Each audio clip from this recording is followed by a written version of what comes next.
Bonsoir.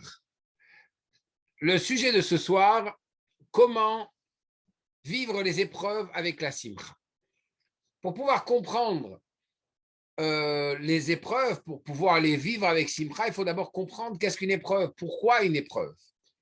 Tous les matins, on dit dans notre tfila, Ve'al tevieni lolide nisayon velolide visayon. Dieu, je t'en prie, ne m'amène pas, ne me présente pas des épreuves et ne me mets pas dans une situation de honte, à savoir que si je ne vais pas pouvoir surmonter l'épreuve, je vais me retrouver dans une situation honteuse. Donc d'un côté, on nous dit on ne veut pas d'épreuve. D'un autre côté, on sait ce qui est écrit dans la Chassidoute, que tout le monde et toute la raison pour laquelle on est là, c'est justement pour surmonter les épreuves. Donc on doit comprendre un peu quel est le sens des épreuves. Pourquoi Dieu nous éprouve. Pour comprendre cela, il faut d'abord comprendre qu'est-ce qu'une épreuve. En hébreu, le mot épreuve, c'est le mot nisayon. Or, le mot nisayon partage sa racine avec plusieurs autres mots. Le mot, par exemple, nes, qui veut dire le miracle. Le mot nes, qui veut dire aussi le mât d'un bateau. Le mot nes, qui veut dire leitnoses, s'élever. Le mot nes, qui veut dire également un drapeau.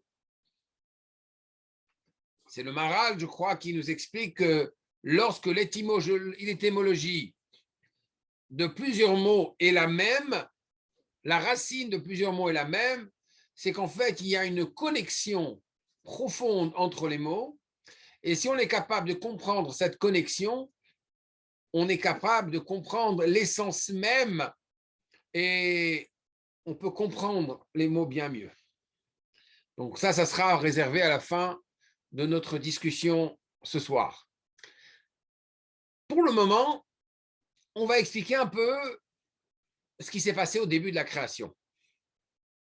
Au début de la création, et voilà que le monde était tohu et bohu, à savoir que Dieu a émané sa lumière, mais sa lumière était tellement puissante que les vaisseaux, les récipients n'ont pas pu recevoir la lumière divine. Et il y a ce qu'on appelle dans la Kabbalah et la Chassidoute une explosion des vaisseaux qui s'appelle Shvirat HaKelim. Un peu ce qui se passe à la maison entre les heures de 5h et 7h. Non. Et voilà, Shvirat HaKelim, ça a causé que les vaisseaux, les récipients à travers lesquels Dieu allait exprimer sa lumière, n'ont pas pu tenir cette grande lumière et ils se sont cassés, ils se sont explosés en 288 nitzotzot, en 288 particules divines qui se sont distribuées dans le monde entier. Et voilà que le but du juif, c'est justement d'élever et de pouvoir dévoiler les particules divines qui sont cachées dans le monde matériel. Le Hari Akadosh nous explique qu'en effet, le jour où on est sorti d'Égypte, voilà qu'une multitude, une grande multitude grande, le mot Rav en hébreu, Rav, Resh, Bet 202, Allah Itam est monté, sorti d'Égypte avec eux. À quoi on se réfère? On se réfère justement à 202 des étincelles divines parmi les 288 étincelles divines. Donc on a déjà fait un grand travail lorsqu'on était en Égypte. Notre but, c'est justement de pouvoir dévoiler les étincelles divines de manière à pouvoir réattacher le monde physique à sa source spirituelle. Alors, je vais vous raconter une petite histoire, vous allez comprendre. Lorsque j'étais plus jeune, j'allais très souvent avec ma famille, on allait visiter mon oncle à la Shalom, Avraham Beir Ben Aïcha, qui se trouvait propriétaire d'un petit hôtel. Et moi, je prenais un grand plaisir en tant que jeune garçon d'aider à répondre au téléphone. Et il y avait un système assez intéressant. Le système téléphonique, ce n'est pas comme celui qu'on a aujourd'hui, mais c'était un système téléphonique de, je pense, ce qu'on appelle tour opérateur, à savoir connecteur. Il y avait plein de fils accrochés au mur avec une clé spéciale, une clé comme celle d'un micro, et il y avait toute une planche plein de trous avec des numéros de chambres. Voilà, pourrais-je parler à la chambre 620? On prenait le fil et on dit « je vous transfère » et on branchait le fil à travers cette clé dans la chambre 620 et c'est comme ça qu'on connectait la personne qui appelait avec la personne qui devait recevoir dans sa chambre l'appel téléphonique. En fait, qu'est-ce qui se passe lorsque on dévoile les étincelles divines? On fait exactement cela. Mais comment est-ce qu'on fait cette connexion? On va voir qu'il y a en fait 3 systèmes. À chaque fois qu'on dévoile une étincelle divine, on connecte et on dévoile la divinité dans le physique et à ce moment-là, on amène la présence divine ici et on élève le monde matériel à sa source. Et c'est comme ça qu'on amène le grand dévoilement d'Hachem qui, lorsqu'on aura fini ce travail, sera dévoilé sur toute la terre entière et il n'y aura plus d'épreuves parce que tout simplement, on sera devant le dévoilement divin avec Mashiach. La Torah, notre guide, la Torah qui veut dire Hora'a, celle qui nous guide, à savoir comment pouvoir faire ces connexions, comment dévoiler les étincelles divines, nous donne un mode de conduite. Il nous dit, voilà, vous avez 248 commandements positifs. Moi, j'aime pas trop le mot positif, surtout pas dans ces temps de corona, mais je préférerais plutôt me servir du terme actif. 248 commandements actifs, de manière à pouvoir dévoiler les étincelles divines. Et je demanderai bien à tout le monde de bien muter vos téléphones. Merci. Je ne sais pas que je veux causer une mutation du virus en mettant en silence vos téléphones, mais merci. Donc, voilà que la Torah nous dit, faites quelque chose. Pour pouvoir élever les étincelles divines, on va faire quelque chose. Alors, par exemple, je vais boire mon thé et je vais faire une bracha parce que dans mon thé, il y a une étincelle divine et je vais la faire monter, je vais l'élever en faisant une bracha. Baruch ata Adonai Eloheinu melech haolam shehakol niya bidoro.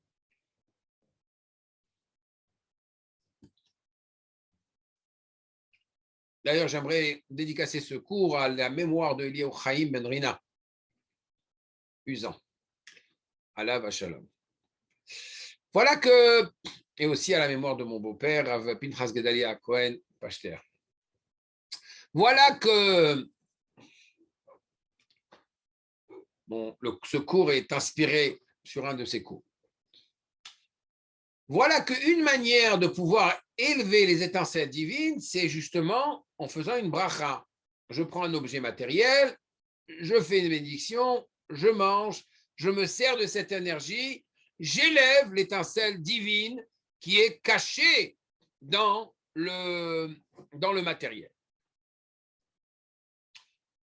Il y a une autre manière de le faire. On peut même tuer un animal. Lorsqu'on fait Asher Kideshalum Zotav Etzivanu ala Shrita, je fais la bracha avant de d'égorger l'animal selon la halacha. À ce moment-là, j'ai également fait la mitzvah d'élever l'étincelle divine qui se trouve dans l'animal. Il y a même, imaginez-vous, une mitzvah d'oublier. C'est une mitzvah que j'aime beaucoup faire, surtout le vendredi, lorsque mon épouse me demande de faire les courses. Donc, j'oublie. J'oublie toujours quelque chose sur la liste, donc il faut que je retourne. Non, la mitzvah d'oublier, c'est pas ça, c'est lorsqu'on a un champ et qu'on a oublié un coin du champ. À ce moment-là, on n'a pas le droit d'aller chercher les épis qui se trouvent là-bas. On doit les laisser pour le pauvre, pour l'orphelin, pour la veuve, pour celui qui a besoin.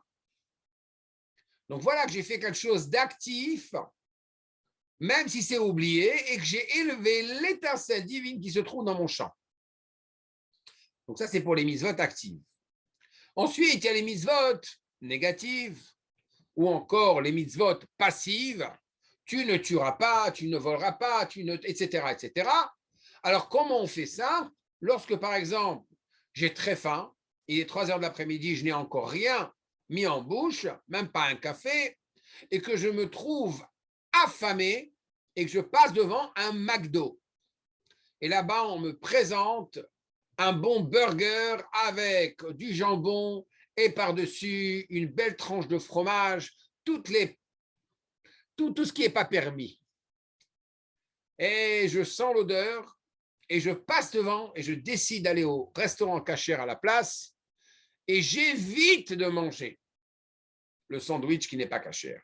J'évite de rentrer dans le magasin. Cet acte passif de ne pas être rentré dans le magasin fait que l'étincelle divine qui se trouve dans ce burger est maintenant élevée. Parce que même dans les choses qui ne sont pas permises, il y a une étincelle divine, sinon ça n'existerait pas.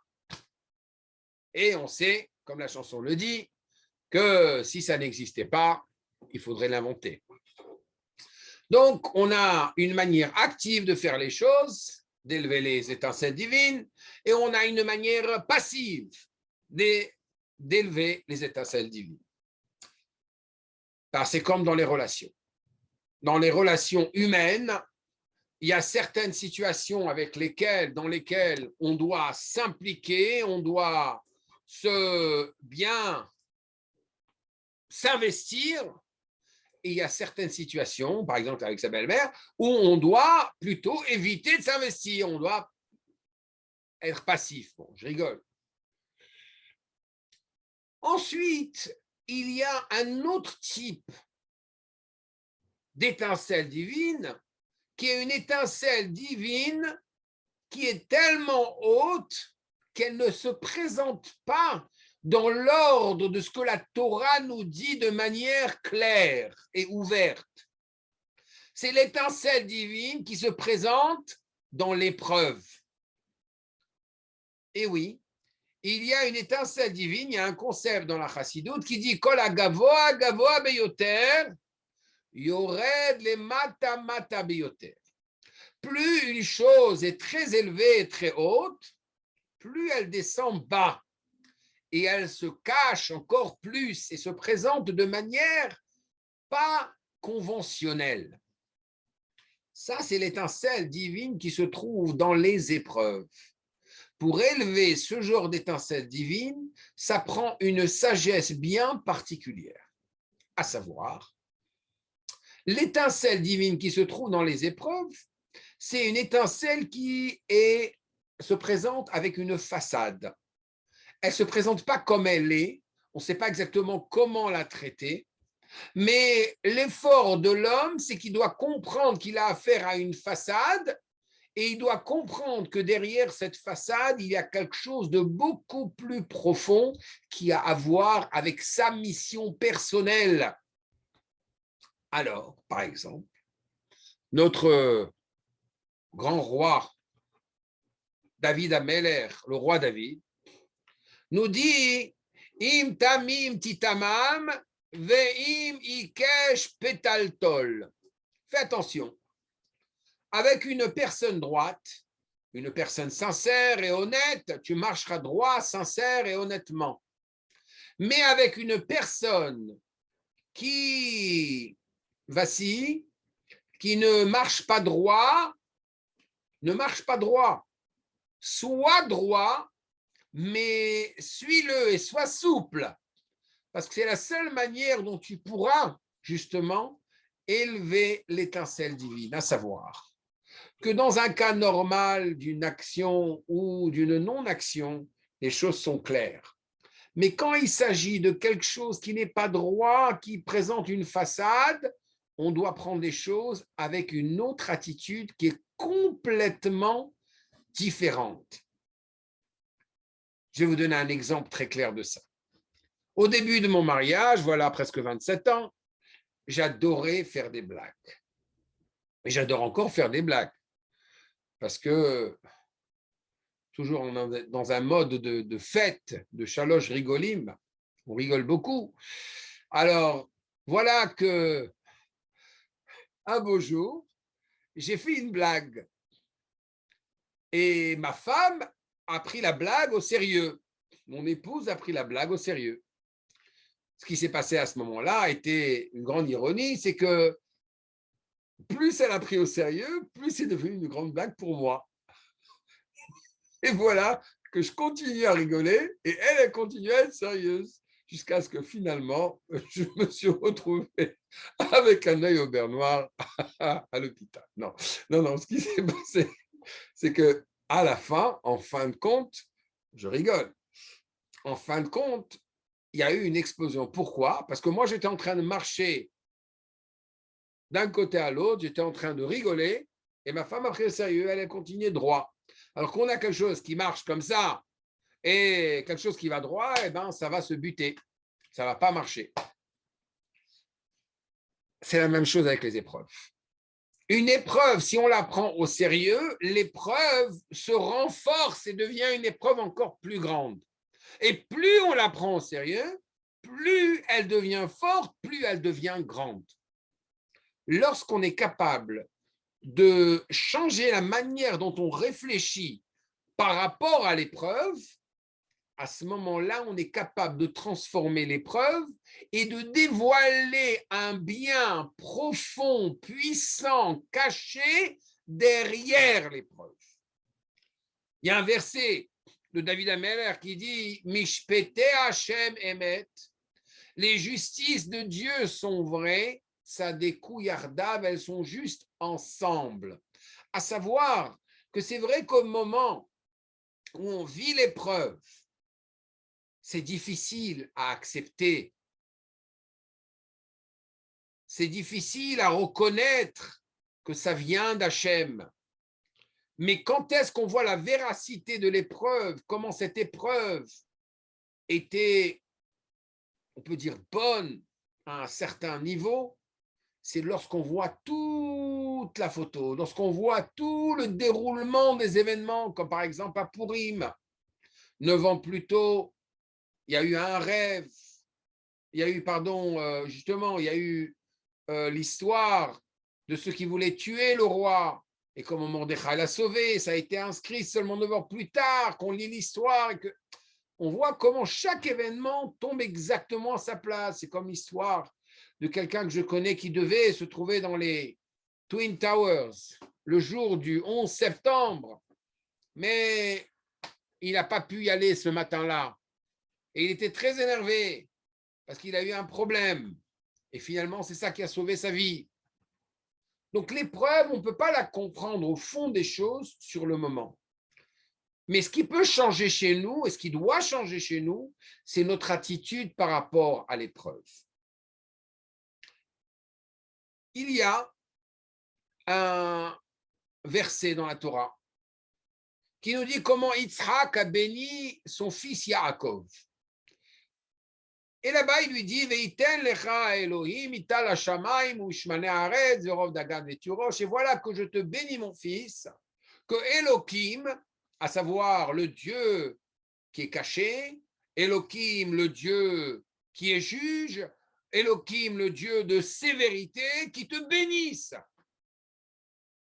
On se pose quand même la question, comment est-ce que c'est possible?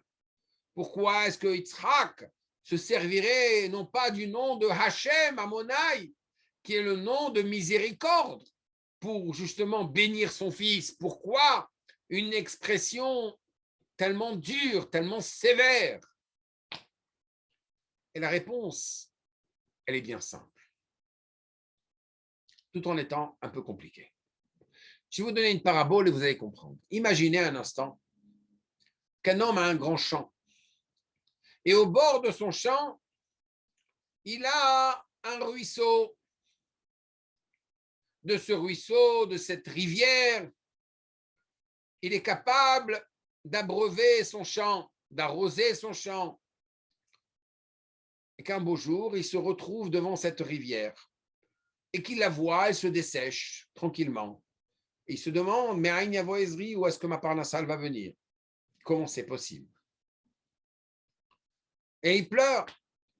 Et il voit tous les jours, ça se dessèche. Comment il va pouvoir arroser son champ sans eau? Jusqu'à maintenant, il prenait des seaux et il allait dans le champ, mais il n'a même pas une source d'eau. Ce qu'il ne sait pas, c'est qu'à quelques kilomètres, il y a tout un barrage qui s'est formé avec des pierres qui sont tombées et qui ont bloqué l'eau. Mais à un moment donné, il y aura ce qu'on appelle une tigboret à Hesed, il y aura une accumulation de l'eau qui va monter et monter et monter et s'accumuler tellement qu'elle va casser ce barrage de pierres, qu'elle va même entraîner les pierres avec elle, et qui va être tellement puissant, non seulement en puissance, en force, mais en quantité d'eau, que la prochaine fois que l'eau va arriver vers son champ, il n'aura pas d'effort à faire. Le champ sera recouvert d'eau et le champ n'aura pas besoin d'être arrosé, il aura été arrosé naturellement. Vous voyez, il y a deux types de brachot dans la vie. Il y a une bracha régulière. Yevarechecha Adonai veishmerecha yair Adonai panav elecha vichuneka Yisa Adonai panav elecha vyasemecha shalom, bracha de Kohanim. La bracha qui est directe, mais qui est régulière, qui vient de la miséricorde divine.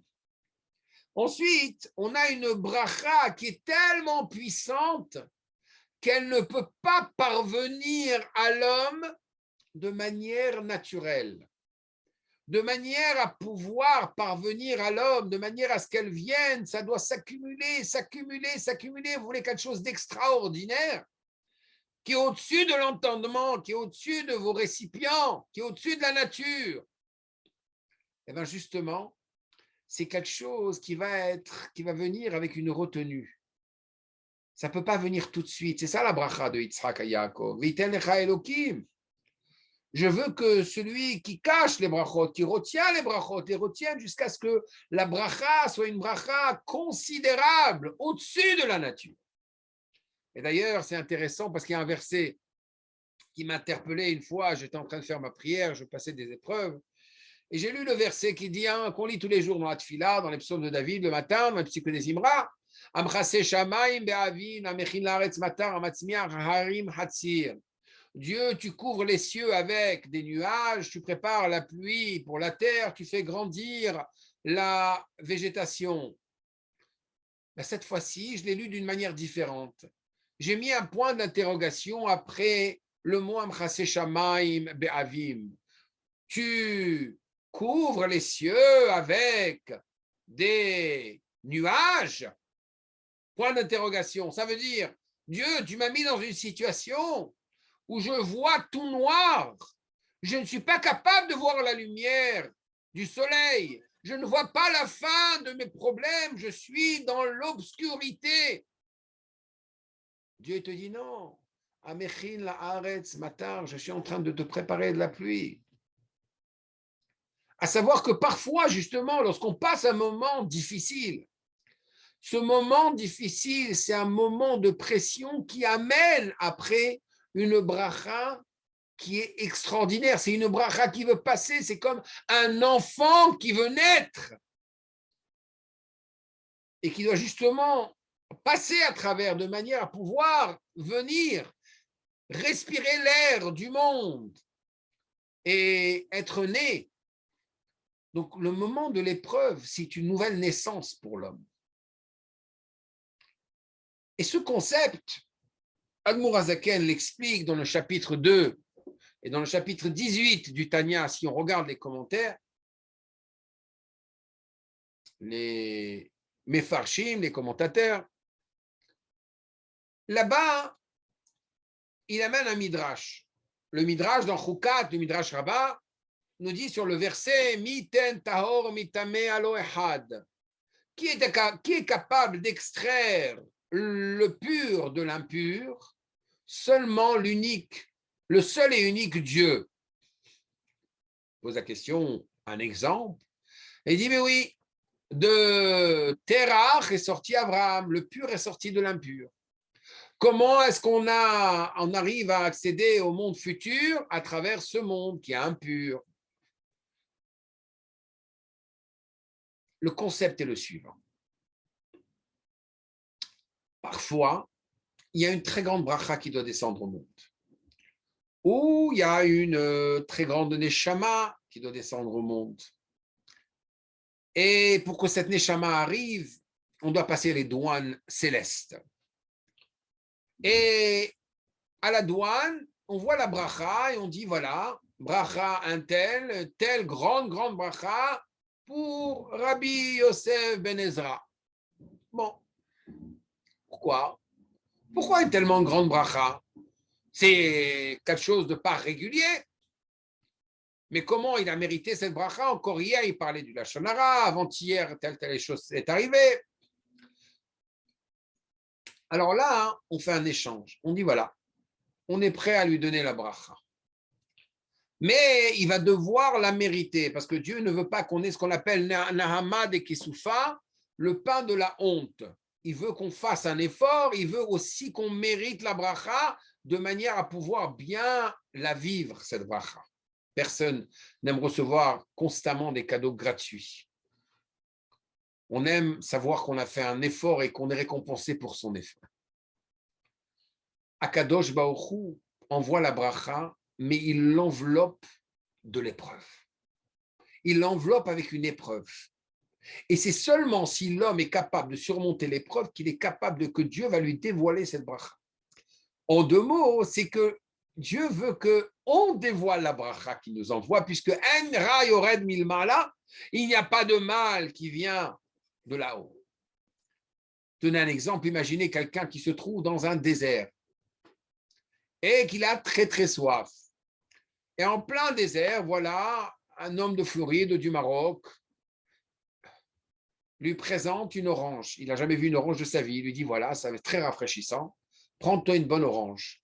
Et l'homme, manquant de patience, assoiffé, décide de mordre directement dans l'orange sans l'éplucher. Le vendeur lui dit, voilà, il faut éplucher l'orange. Il dit, oui, je sais, c'est amer, mais il faut l'éplucher. Et il insiste, il continue à mordre dans l'orange. Et comme ça, une fois, deux fois, trois fois, il dit, mais c'est tellement amer, il prend l'orange et il la jette. Le problème de cet homme, c'est quoi? C'est qu'il ne s'est pas rendu compte. Il ne sait pas que la pelure qui couvre l'orange, elle ne couvre pas seulement l'orange, mais elle protège l'orange. Elle protège l'orange, comme ça, elle ne se dessèche pas. La bracha qu'Akadosh Baruch Hu nous envoie dans ce monde, quand elle est recouverte d'une épreuve, c'est pour protéger la bracha, qu'elle n'ait pas de problème à passer les douanes célestes, les jugements célestes, et que nous, notre travail, c'est avec notre émouna, notre joie, notre foi, notre bitachon, qu'on épluche la bracha, qu'on ne, comme on dit, comme l'a dit l'Admour Hazaken dans le Igrot HaKodesh, chapitre 11, ce qui apparaît comme être mal va se transformer en bien. Merci Hachem qui m'a présenté les choses d'une telle manière, de manière à ce que je puisse découvrir le bien, le fruit de la bracha. C'est ça l'épreuve. L'épreuve, c'est une bracha qui est aveuglante, qui est poustouflante, qui est très forte, qui est très puissante, mais qui se présente avec une enveloppe. Et au moment où je suis capable de regarder l'épreuve dans les yeux et dire, je ne crois pas en toi, mais je crois plutôt à ce que tu caches derrière toi, à ce moment-là, on est capable de dévoiler la vraie bracha qui se trouve derrière l'épreuve. Et c'est pour ça que la simcha, c'est la plus grande clé de manière à pouvoir dévoiler la bracha. Comment est-ce qu'on peut éveiller en nous la simcha? Et pourquoi? Qu'est-ce qui se passe lorsqu'on a la simcha? Le Talmud de Psachim, en page 119, si je ne me trompe pas, au 117, 119, là-bas pose une question. Parfois, le roi David s'exprime et il dit « Mizmor le David, un chant pour David ». Parfois, il est écrit « Le David Mizmor pour David, un chant ». Quelle est la différence? Ça nous enseigne que lorsqu'il est écrit « Mizmor le David », David Amelech a commencé à chanter. Ensuite, la Shekhinah, la présence divine, l'a inspiré. Lorsqu'il est écrit les David Mizmor, ensuite, d'abord la présence divine est venue sur lui, et ensuite il s'est mis à chanter. La Gemara nous dit, et alors, les lametra, pour t'enseigner, chez En Shrina Shora, la présence divine ne peut pas résider sur l'homme, l'omitor atzlut, pas quand il est paresseux, l'omitor atzvut, pas lorsqu'il est déprimé et triste. L'omitor srok, pas lorsqu'il fait des rigolades. L'omitor kalutrosh, non pas plus lorsqu'il est léger. Mais l'omitor dvarim beteli, n'est pas lorsqu'il dit des paroles qui sont vaines et pas importantes. El l'amitor dvar simcha shel mitzvah. Lorsque l'homme, il est occupé et il se préoccupe à faire une mitzvah dans la joie. Que la simcha, c'est ça qui attire la présence divine sur l'homme. Et d'ailleurs, le Rabbi Chaim Vital, l'élève unique du Ari HaKadosh, nous enseigne que toute la bracha de Ruach HaKodesh, d'inspiration divine que le Ari HaKadosh a eu, c'est grâce justement à la simcha dans la mitzvah. Et tant que l'homme n'a pas la simcha, il ne peut pas dévoiler la bracha. Ça me rappelle un incident qui est arrivé avec un homme qui est venu voir le rabbi et au dollar, il lui a demandé une bracha pour avoir des enfants. Et le rabbi lui a fait donner une bracha. Et il lui a dit, d'accord, une bracha. Et voilà que quelques jours plus tard, l'homme reçoit une lettre du rabbi, secrétariat. Et le rabbi lui écrit, Shalom Uvracha. Paix et bénédiction concernant la bracha que je vous ai donnée, concernant un enfant. Il faut savoir que ma bracha, ma bénédiction ne peut résider que dans un endroit où il y a la joie. Et par conséquent, s'il vous est difficile d'éveiller dans vos cœurs une vraie joie, je vous conseille d'adopter un enfant qui, lui, vous amènera la joie et qui permettra au brachot de pouvoir devenir réalité.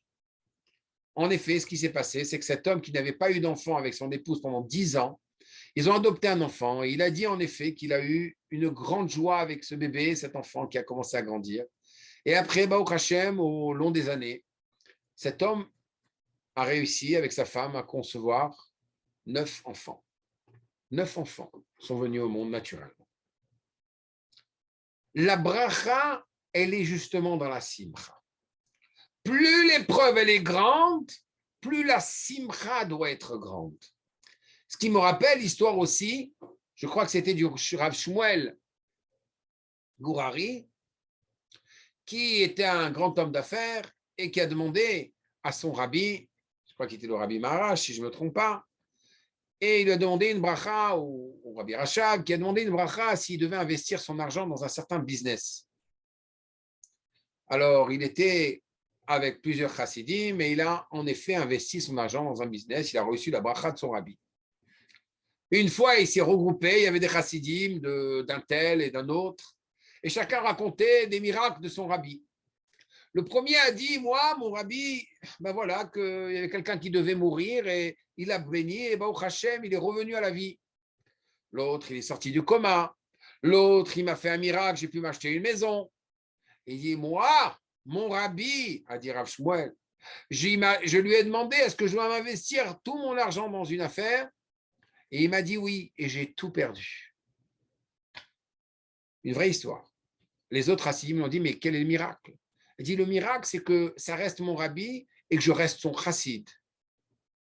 À savoir que, et en fait, plus tard, j'ai vu qu'il a dit que je savais que si le rabbi m'avait demandé d'investir, c'est qu'il y avait certainement un décret sur moi qui était beaucoup plus grand et que cette perte allait m'éviter quelque chose d'énorme. La vision d'un chassid, la vision d'un juif, ça doit être une vision de simcha. Une vision de simcha telle que mon but dans la vie, c'est pas les garmer, c'est pas comme le dit la Gemara, pour un motif, pour une raison personnelle et un agenda personnel que je m'attache à Dieu. Je suis attaché à Dieu, peu importe. Et je suis capable de montrer ma simcha, même dans les moments les plus difficiles. Lorsqu'on a construit notre Bet Rabat, 3 semaines avant l'ouverture,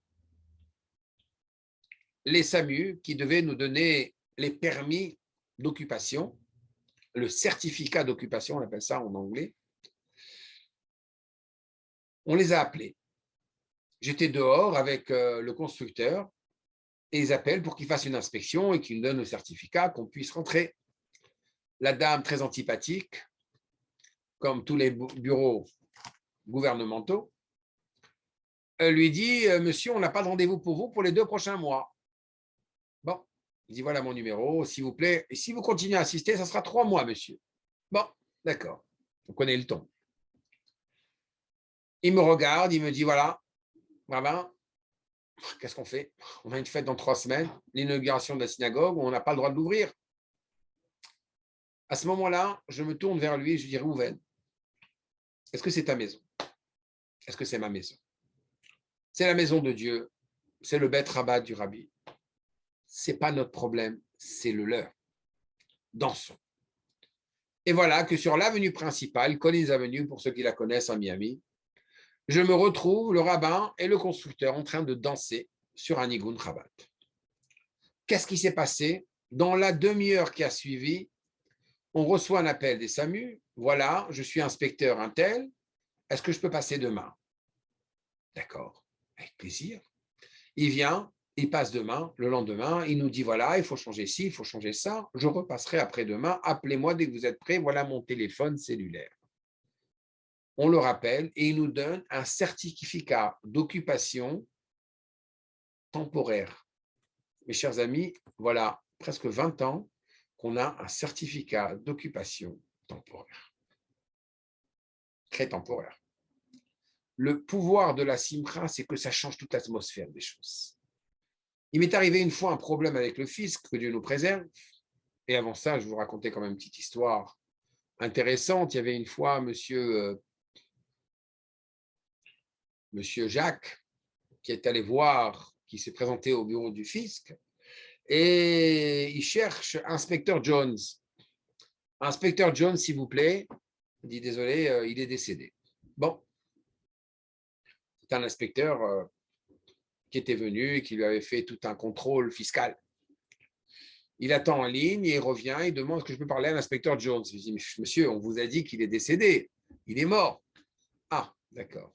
Et comme ça, il revient à chaque fois jusqu'à ce qu'à un moment donné, ils appellent le directeur général du fisc et ils disent voilà, il y a un fou qui redemande et on lui dit à chaque fois que l'inspecteur est décédé et il ne veut rien entendre.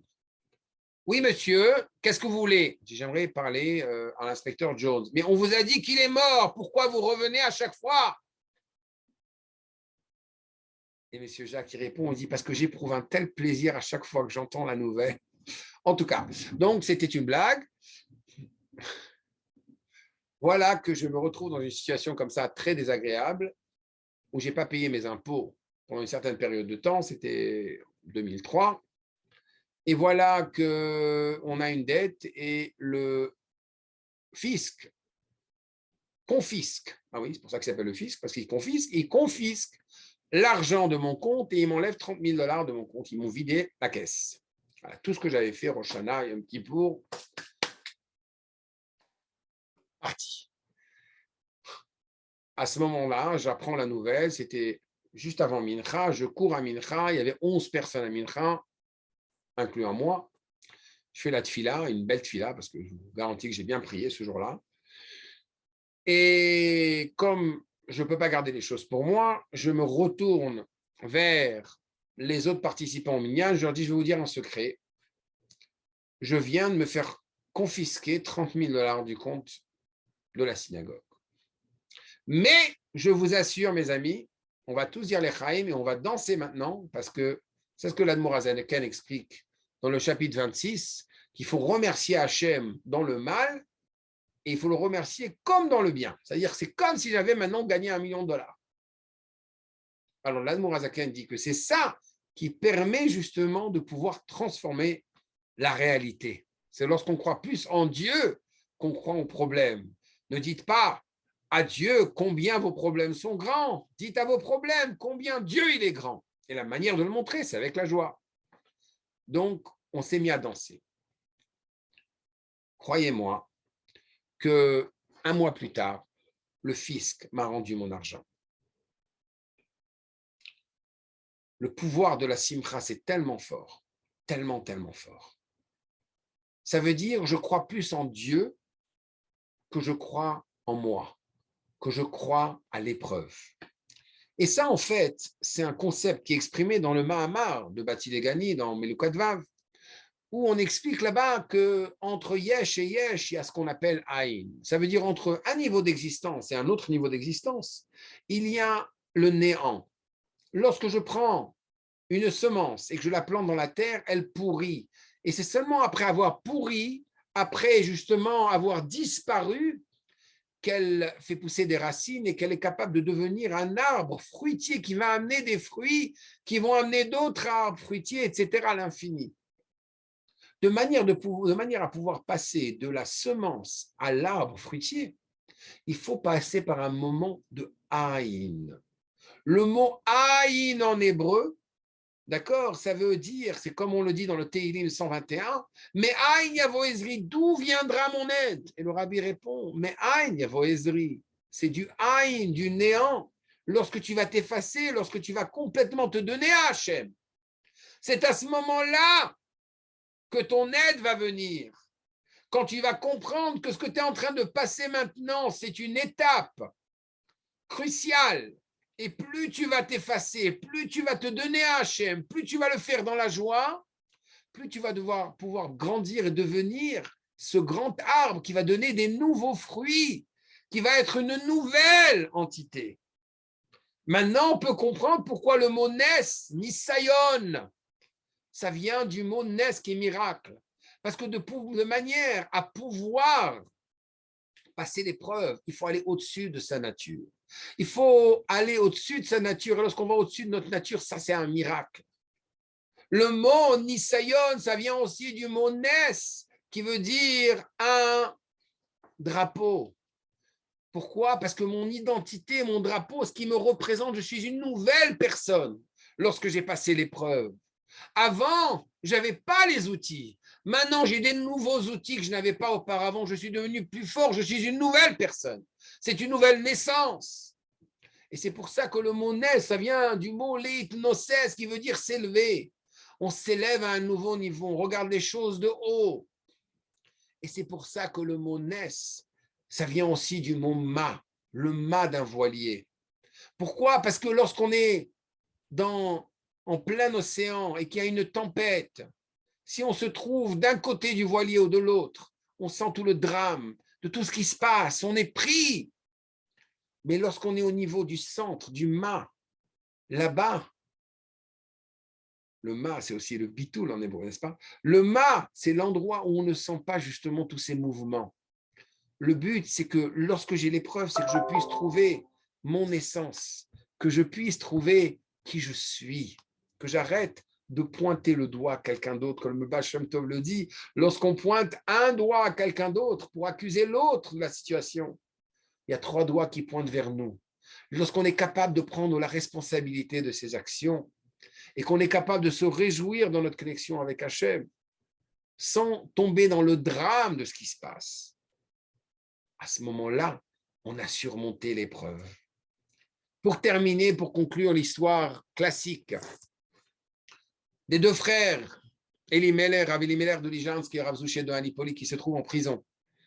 Et voilà que Rav Elimelech a l'air très triste. Rav Zouché lui dit, mon frère, pourquoi tu es tellement triste? Qu'est-ce qui se passe? Il dit, tu vois pas, c'est une chose d'être emprisonné, mais c'est une autre chose d'être emprisonné dans un endroit où il y a un seau plein d'excréments, plein une toilette. Ici, on ne peut même pas penser des paroles de Torah. Rav Zouché regarde son frère, il lui dit, Maïlech, qu'est-ce qui nous a commandé? Qui est-ce qui nous a dit qu'on n'a pas le droit de parler ou de penser des paroles de Torah dans un endroit sale? C'est Dieu. Donc, de la même manière qu'il y a une mitzvah de respecter la Torah et d'en parler et d'y penser dans un endroit propre, il y a une mitzvah de ne pas parler Torah et de ne pas penser des paroles de Torah dans un endroit sale. Lorsque Rav Elimelech, il a compris ça, il a eu une joie dans la mitzvah qu'il était en train de faire passivement, tellement grande, sa joie était avec son frère qui se sont mis à danser autour du seau. Le garde de prison approche la cellule et il dit, mais qu'est-ce qui se passe avec les Juifs? Pourquoi est-ce qu'ils sont tellement heureux? Alors tout le monde pointe vers le seau.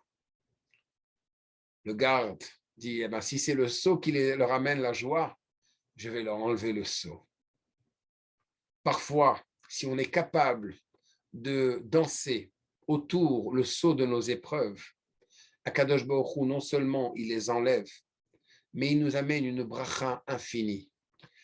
Que Dieu fasse que cette épreuve dernière, l'épreuve de la galoute, de l'exil, qui nous accable avec les pandémies et les variantes et toutes les différentes mutations, que Dieu prenne tout ça et qui nous amène la vraie joie. Et c'est pour ça que Sameach, le mot être joyeux, lorsqu'on y ajoute les 10 forces de l'âme, le Yud, on a Mashiach. Que Mashiach se dévoile et qu'on puisse tous ensemble le recevoir dans la joie, la santé, réunis ensemble, sans épreuve. Amen.